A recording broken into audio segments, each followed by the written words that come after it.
इथपर्यंत पार्ट तुम्ही पाहिलाच होता. गोंधळ झालं, सगळं झालं मस्तपणे. त्यानंतर मग आता मी काय देणार ना भावाला आणि बहिणीला, म्हणून मग त्यांच्यासाठी माझे मिस्टर बोलले की त्यांना आपण भगवद्गीता देऊया, म्हणजे ते चांगलं वाटेल थोडंसं.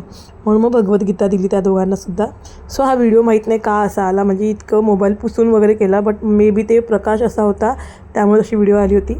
मग भगवद्गीता गेली. त्यानंतर मग मी माझ्या सासरी निघून आलो होतो, कारण की ऑलवेज खूप दिवस झालं माहेरीच होते मी, आणि सासरी येणं झालं होतं. एकदाच फक्त एक राऊंड मारला होता. म्हटलं की एक दिवस मुक्काम करेन, पुन्हा नंतरला मला सेकंड डे माहेरी जायचं होतं बिकॉज काम होतं.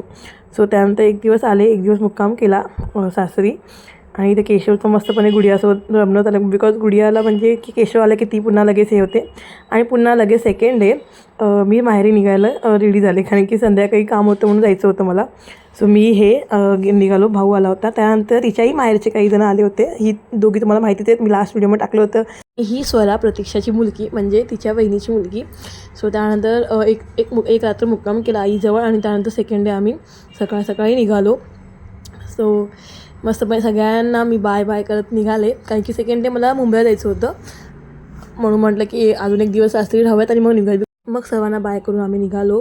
सो तिथे घरी गेल्या म्हणजे माझ्या सासरी गेल्या मला एक फंक्शनला जायचं होतं, आम्हा दोघांनाही आणि केशवला घेऊन. सो ते फंक्शन म्हणजे ह्यांचा मित्र त्यांच्या वाईफच्या भावाचं डोहाळ जेवण होतं, आणि त्यांची जी म्हणजे त्यांच्या मित्राची जी वाईफ होती ती आमच्याच गावची, म्हणजे एनेगुळचीच होती, म्हणजे माझ्या मिस्टरांच्याच गावची होती. सो ते गावातून पण इन्व्हिटेशन प्लस इकडून पण इन्व्हिटेशन, आणि त्यांची जी वाईफ आहे तिचं आणि माझं इतकं जमतं ना, स्नेहा नाव आहे त्यांचंही माझं खूप जास्त जमतं. त्यानंतर घरी आलो, मस्तपणे चहाचा आस्वाद घेतला, आणि त्यानंतरची व्हिडिओ तुम्हाला उद्या बघायला भेटेल.